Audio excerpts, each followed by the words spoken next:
Hello बच्चों, कल हम लोगों ने पिछली क्लास में निर्मित वस्तुओं की उपयोगिता, ठीक, और मानव निर्मित वस्तुओं की उपयोगिताओं में हम लोगों ने कई सारे टॉपिक क्लियर कर लिए थे, जिनमें वस्त्र, भवन निर्माण, घरेलू कार्य में, कृषि कार्य में और औषधियों में। अब इसके बाद आ जाते हैं, बात करते हैं संश्लेषित रेशे। संश्लेषित रेशा जैसा नाम से स्पष्ट है, संश्लेषित रेशा, ठीक।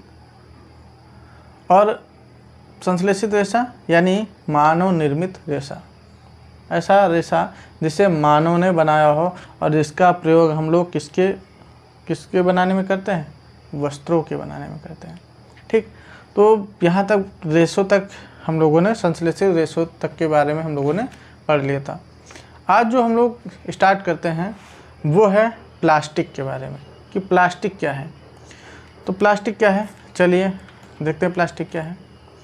हम दैनिक जीवन में अनेक प्रकार की वस्तुओं का उपयोग करते हैं, ठीक। दैनिक जीवन में बहुत सारी वस्तुएं हमारे प्रयोग में आती हैं, जिनमें से कुछ जैसे बाल्टी, मग, दांत साफ करने का ब्रश आदि वस्तुएं प्लास्टिक की बनी हो सकती हैं।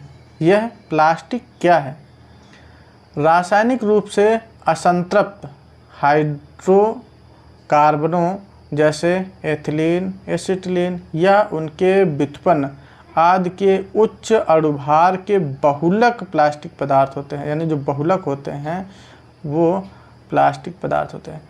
कहने का तात्पर्य यह है कि जो यानी रसायन विज्ञान में हम लोग जब कक्षा 9 और 10 में आगे पहुंचेंगे तो वहाँ पर पढ़ेंगे हाइड्रोकार्बन। और हाइड्रोकार्बन दो प्रकार के होते हैं, एक संतृप्त हाइड्रोकार्बन और एक असंतृप्त हाइड्रोकार्बन, ठीक। तो जो असंतृप्त हाइड्रोकार्बन होती है, जैसे एथिलीन हो गई, एसिटिलीन हो गई, ठीक, तो ये जो होते हैं तो इनके व्युत्पन्न का मतलब ये हुआ कि इनसे भी उत्पन्न होने वाले, यानी एथिलीन और एसिटिलीन या उनके जो व्युत्पन्न होते हैं, यानी असंतृप्त हाइड्रोकार्बन से जो उत्पन्न होने वाले जो और पदार्थ होते हैं, ठीक, वो उच्च अणुभार के बहुलक होते हैं। और ये जो उच्च अणुभार वाले बहुलक हैं यही प्लास्टिक है। और बहुलक से ही है बहुलक, और लक मीन्स होता है, एक प्रकार से कह सकते हैं कि बहुत सारे पदार्थ या बहुत सारे अणुओं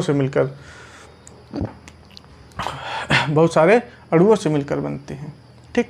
अब इन्हें प्लास्टिक में कई प्रकार आ जाते हैं, जैसे bakelite, polythene, Teflon, polyvinyl chloride हम लोग जिसको कहते हैं पीवीसी पाइप। तो ये वही है, पीवीसी का फुल फॉर्म ही होता है पॉलीवाइनिल क्लोराइड, यानी विनाइल क्लोराइड, ठीक। आदि प्लास्टिक पदार्थों के उदाहरण है। इन सभी प्लास्टिक के सामानों में आपको क्या भिन्नता दिखाई देती है? कुछ प्लास्टिक की वस्तुओं को गर्म करने पर वे तुरंत आसानी से गर्म हो जाती हैं, और जबकि कुछ पर ऊष्मा का प्रभाव कम पड़ता है। यानी यहाँ पर प्लास्टिक की गुणवत्ता के बारे में बताया जा रहा है कि प्लास्टिक कई प्रकार की होती है। कुछ प्लास्टिक ऐसी होती हैं जिनको अगर हम आग में गर्म करें तो वो आसानी से गर्म हो जाती हैं और उनका आकार बदल जाता है। और कुछ प्लास्टिक होते हैं जिन पर कह सकते हैं कि ऊष्मा का बहुत कम प्रभाव पड़ता है, ठीक। तो वही यहाँ पे बोला गया। जैसे प्लास्टिक की बाल्टी ऊष्मा पाने पर पिघलने लगती है, और जबकि कुकर के हैंडल आदि से कुकर जो देता प्रेशर कुकर, तो उसका जो हत्था होता है वो भी प्लास्टिक का होता है। प्लास्टिक की बाल्टी को हमने गर्म किया तो वो पिघलने लगी, लेकिन जो कुकर में लगा हत्था, कुकर पूरा गर्म हो जाता है, उसका जो अंदर जिस पे प्लास्टिक वाला हत्था चढ़ा होता है वो भी अंदर से पूरा गर्म हो जाता है, लेकिन उस पर कोई खास प्रभाव नहीं पड़ता है, ठीक। तो वही यहाँ पर कहा गया कि प्लास्टिक की कठोरता एवं गलनांक के आधार पर, किसके आधार पर? कठोरता और उनके गलनांक के आधार पर इन्हें दो वर्गों में बांटा जाता है। किसको? प्लास्टिक को दो वर्गों में बांटा गया। किसके आधार पर? कठोरता यानी हार्डनेस, और गलनांक यानी गलने की क्षमता के आधार पर इन्हें दो प्रकार बांटा गया। एक थर्मोप्लास्टिक और दूसरा थर्मोसेटिंग प्लास्टिक। पहला प्रकार क्या है?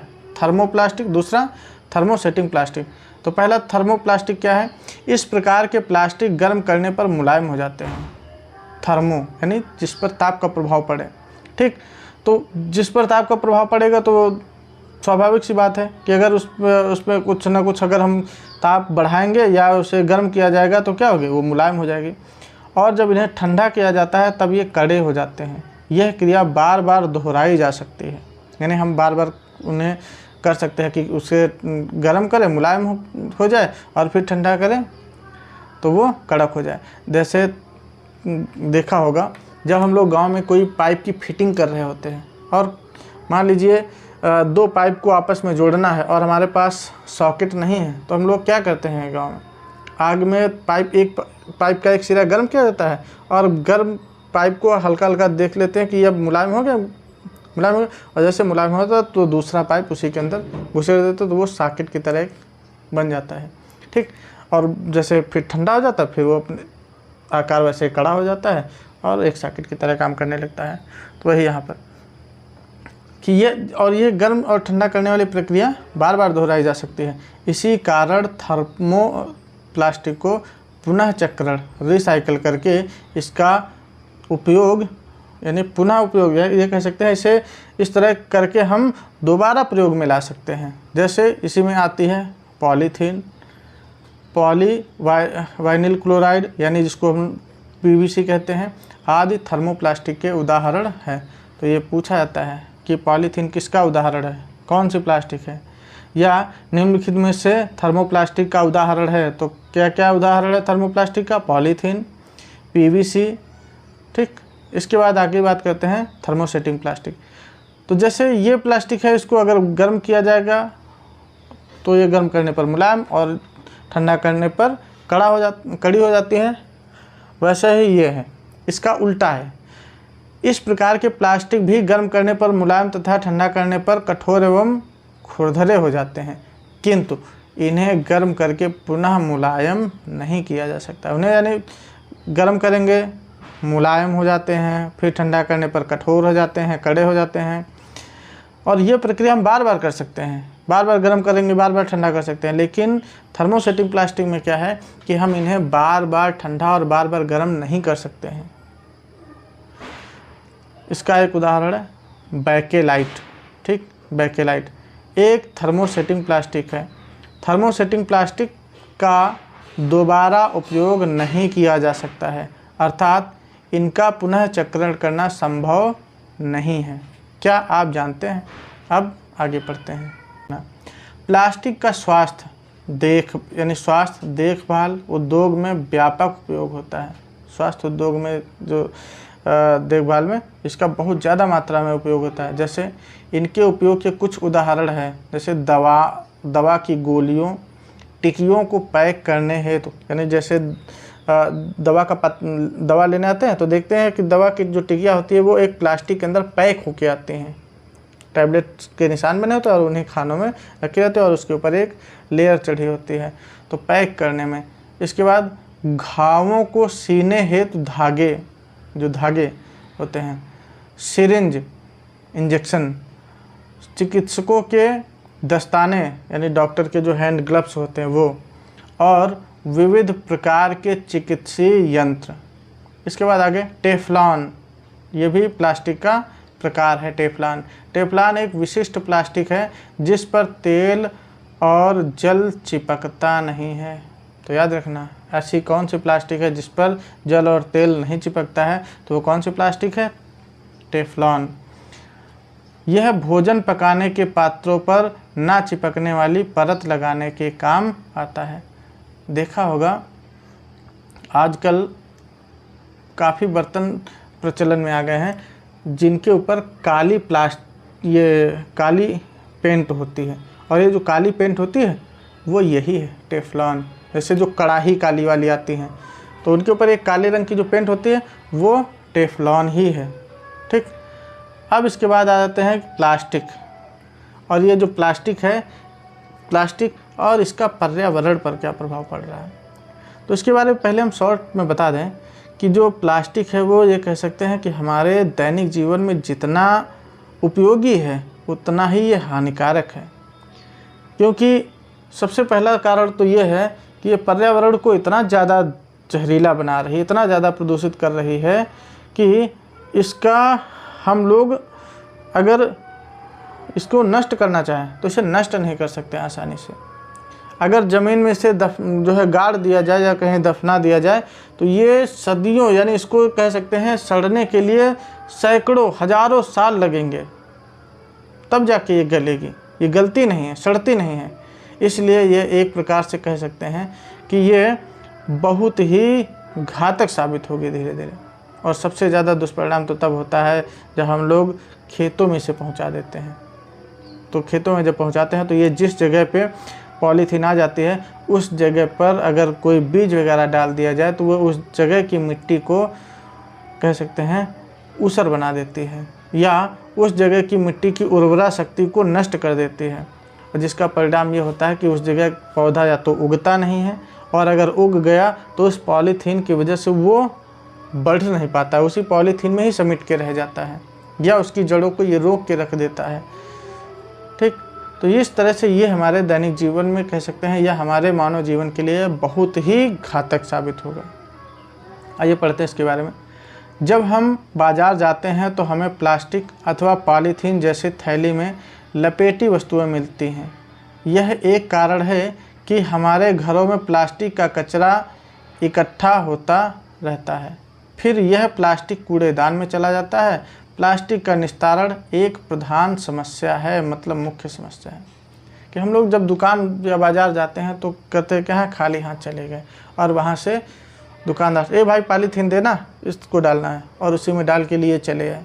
और वो पॉलीथीन जब हम घर लेके आए तो घर लाने के बाद हम लोग करते क्या है, उसे कचरे में डाल के बाहर फेंक दिया। अब ये जहाँ पर जाएगी ये उस जगह एकदम स्थिर हो जाती है, न सड़ती है न गलती है। और यदि हम चाहें कि इसको जला के नष्ट कर दें तो ये जलने पर इतनी जहरीली गैसें छोड़ती है कि जिसका हमारे वायुमंडल में बहुत ज़्यादा बुरा प्रभाव पड़ता है। तो इसलिए ये एक प्रकार से कह सकते हैं ये बहुत बड़ी मुख्य समस्या है। ठीक,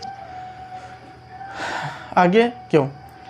पदार्थ जो प्राकृतिक प्रक्रिया जैसे जीवाणु की क्रिया द्वारा अपघटित हो जाता है, यानी जितने भी ऐसे जो अपघटित होने वाले पदार्थ हैं, जैसे सब्जी लेके आए, सब्जी बनाने से पहले उस छीला गया, तो छीलने से जो छिलका निकला उसे हम लोगों ने एक जगह रखा और उसके बाद खेतों में या कूड़ेदान में हमने उसको कूड़ा घर में फेंक दिया।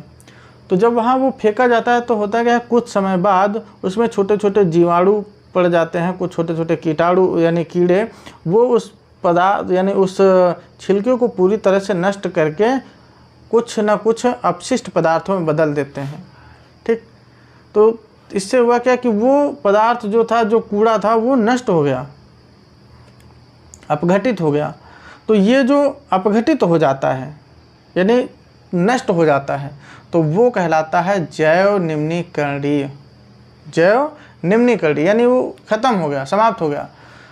और पदार्थ यानी वे पदार्थ, ये कह सकते हैं वे पदार्थ जो प्राकृतिक प्रक्रिया जैसे जीवाणु की क्रिया द्वारा अपघटित हो जाता है, जैव निम्नीकरणीय कहलाता है।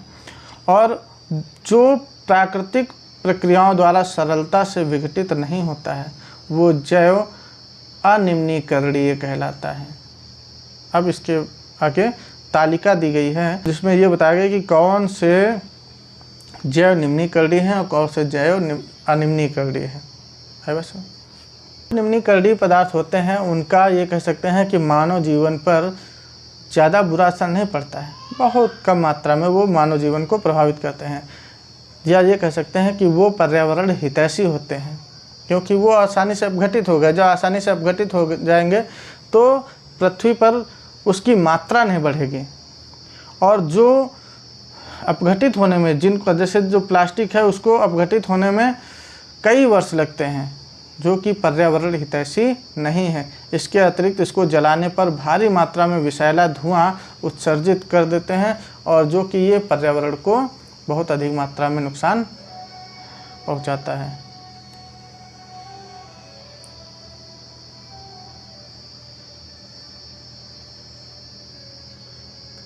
अब यहाँ पर जो टेबल दी गई है, अपशिष्ट के प्रकार यानी जो गंदगी है उसके प्रकार यहाँ बोले गए हैं, और दूसरी तरफ यानी उसके नष्ट होने में कितना समय लगता है वो यहाँ पर दिया गया है, और उसकी अब जब नष्ट होने के समय के आधार पर उसकी प्रकृति कैसी है। अगर वो जल्दी समय में नष्ट हो जा रहा है तो उसे कहा जाएगा जैव निम्नीकरणीय, और यदि नष्ट होने में ज़्यादा समय लगा रहा है तो उसे कहा जाएगा जैव अनिम्नीकरणीय। जैसे सब्जी और फलों के छिलके, बचा हुआ भोजन आदि, ये 1 से 2 सप्ताह में नष्ट हो जाते हैं, इसलिए इन्हें कहा जाता है जैव निम्नीकरणीय। और ये जो होंगे जैव निम्नीकरणीय यानी ये पर्यावरण के हितैषी होंगे। दूसरा है कागज़। कागज़ भी 10 से 30 दिनों में नष्ट हो जाता है, इसलिए ये भी कैसा है, जैव निम्नीकरणीय है। सूती कपड़ा, इसे नष्ट होने में 2 से 5 माह का समय लग जाता है, इसलिए ये भी जैव निम्नीकरणीय है। लकड़ी, इसे 10 से 15 वर्ष लग जाते हैं, ये भी यानी नष्ट हो जाता है, तो ये भी जैव निम्नीकरणीय है। ऊनी वस्त्र लगभग 1 वर्ष, ये भी जैव निम्नीकरणीय है।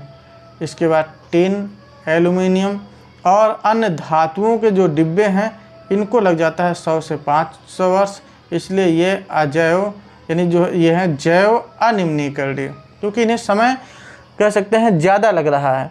और इसके बाद प्लास्टिक की थैलियाँ, ये कह सकते हैं ये हमारे मानव जीवन के लिए सबसे घातक चीज़ें हैं, और जिनको कितने समय में नष्ट हो जाए पता ही नहीं है, इसीलिए ये है अजैव यानी जैव अनिम्नीकरणीय। ठीक है, आगे चलते हैं। ये याद रखना कौन सा ये विकल्प में पूछे जाते हैं कि निम्नलिखित में से जैव निम्नीकरणीय पदार्थ है। अब इनमें से कोई दे दिया जाएगा और एक होगा जो अलग होगा, तो वो इसी हिसाब से आंसर हम छांट लेंगे। इसके बाद आगे आते हैं प्लास्टिक की उपयोगिता, यानी हमारे दैनिक जीवन में उपयोगिता क्या है और इनका हम क्या क्या प्रयोग करते हैं।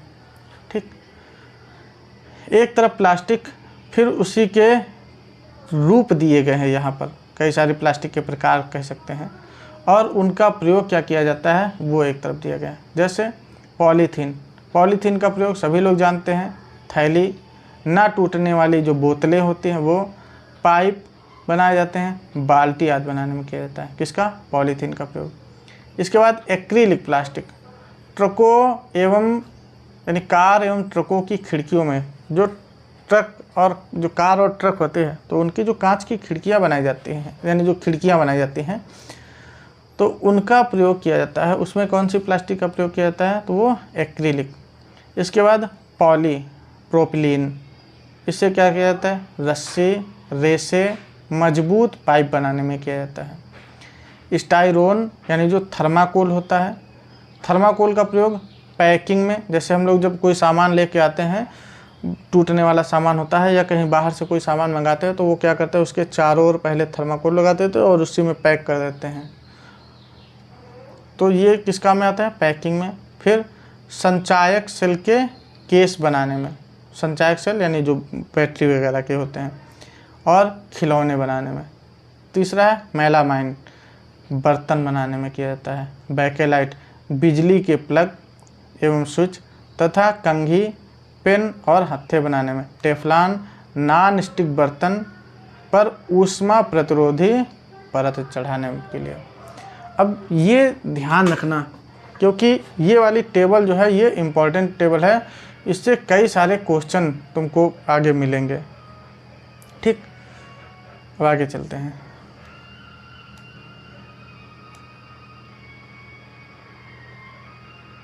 पर आगे बताया गया कि polythene, poly plus ethene, poly means होता है बहुलक, बहु, ठीक। एथीन प्लास्टिक का एक उदाहरण है, यानी जो पॉलीथीन है वो किसका उदाहरण है, प्लास्टिक का उदाहरण है, जो सामान्य उपयोग में आने वाली पॉलीथीन थैलियाँ बनाने में काम आता है।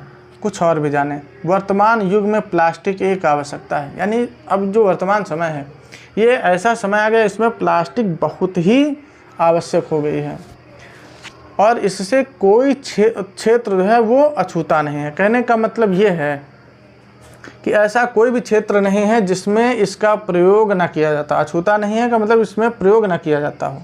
ठीक, कोई भी क्षेत्र ऐसा बचा ही नहीं है जिस क्षेत्र में इसका प्रयोग ना होता हो। इसी में टेफ्लॉन, पॉलीटेट्राफ्लोरो, इथाइल का पॉलीमर, इथाइलिन का पॉलीमर है। इसका गलनांक बहुत ऊंचा होता है और यह अज्वलनशील है।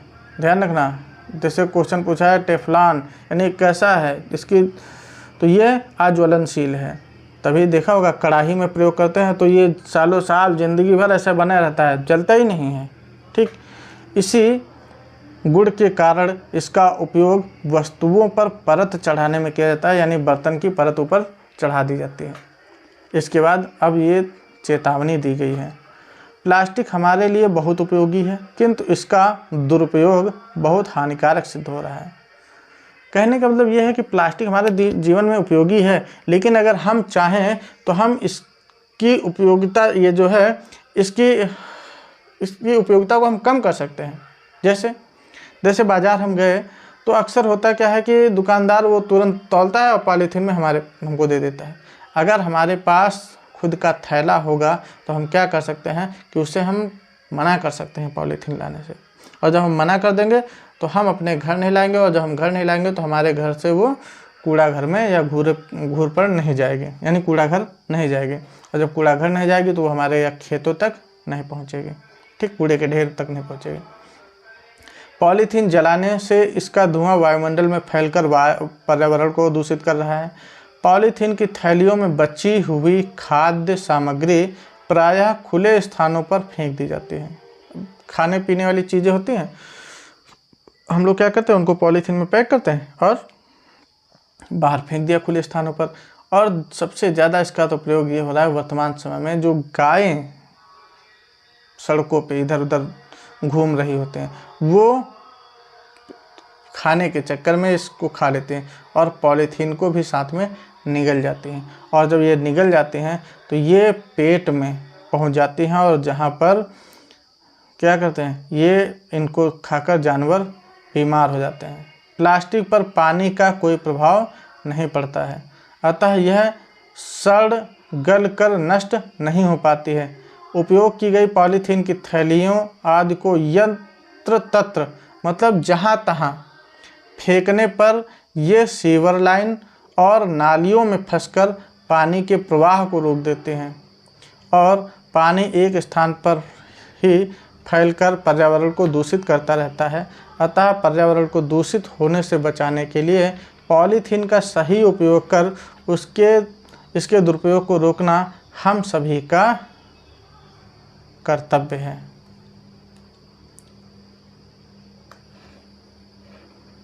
बात समझ में आई? कहने का मतलब ये है कि अगर हम लगातार पॉलीथीन का उपयोग करते रहें तो एक समय ऐसा आएगा कि हम लोग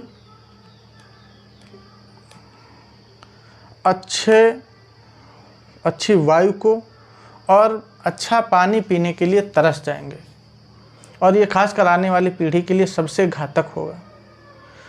पानी का सबसे ज़्यादा पॉलीथीन का सबसे ज़्यादा दुष्परिणाम कब होता है, जब हम लोग इसका उपयोग करने के बाद यहाँ वहाँ फेंक देते हैं, और जब फेंक देते हैं तो या इनमें खाना भर के फेंक देते हैं तो जैसे रास्ते में चलते हुए गाय वगैरह इनको खा लेते हैं, और जब ये खा लेते हैं तो ये पेट में जाके पचती नहीं है, और जब पचती नहीं है तो ये पेट के अंदर फिर जानवरों को बीमार बना देती है, जिससे उनकी मौत हो जाती है। जानवरों की जो गायों की सब मौत का सबसे ज़्यादा जिम्मेदार ये पॉलीथीन हो रही हैं। सबसे ज़्यादा मौतें गायों की पॉलीथीन से हो जाती है। तो ये हम ज़्यादा अत्यधिक मात्रा में उपयोग करके हम किसी की हत्या कर रहे हैं। दूसरा सबसे बड़ा एक और इनसे कई पॉलीथीन से और दुष्परिणाम हो रहा है कि यदि हम इनके नष्ट करने के लिए हम चाहें कि इन्हें नष्ट कर दें, उसके लिए हम अगर इन्हें जला दें तो सबसे बड़ा दुष्परिणाम ये होता है कि ये वायुमंडल में इतनी जहरीली गैस फैला देते हैं जिससे सांस लेना दूभर हो जाता है। ये हमारे फेफड़ों तक को कैंसर से प्रभावित कर सकते हैं, कैंसर जैसे घातक रोग पहुंचा दे सकते हैं। इसके बाद अगर हम लोग पॉलीथीन को जैसे इधर उधर फेंक दिया तो पता लगा ये नाली में चली गई, और नाली में जाने के बाद ये करती क्या है, एक जगह पे कई सारे कूड़े को इकट्ठे कर देती है, आने वाले पानी को वो उसी जगह रोक देती है, जिससे धीरे धीरे नाली जाम हो जाती है। और जब नाली जाम हो जाएगी तो उसका पानी बाहर फिर इधर उधर फैलेगा, और इधर उधर फैलने का नतीजा ये रहेगा कि उसमें तरह तरह के जीवाणु कीटाणु फैलेंगे, और वो तरह तरह के जीवाणु और कीटाणु क्या करेंगे, लोगों को बीमार करेंगे। इसलिए हमारा कर्तव्य है कि हम कोशिश ये करें कि पॉलीथीन का उपयोग बिल्कुल ना के बराबर करें। चलिए आज के लिए बस इतना ही, फिर मिलेंगे एक नई क्लास में नए उमंग के साथ। धन्यवाद।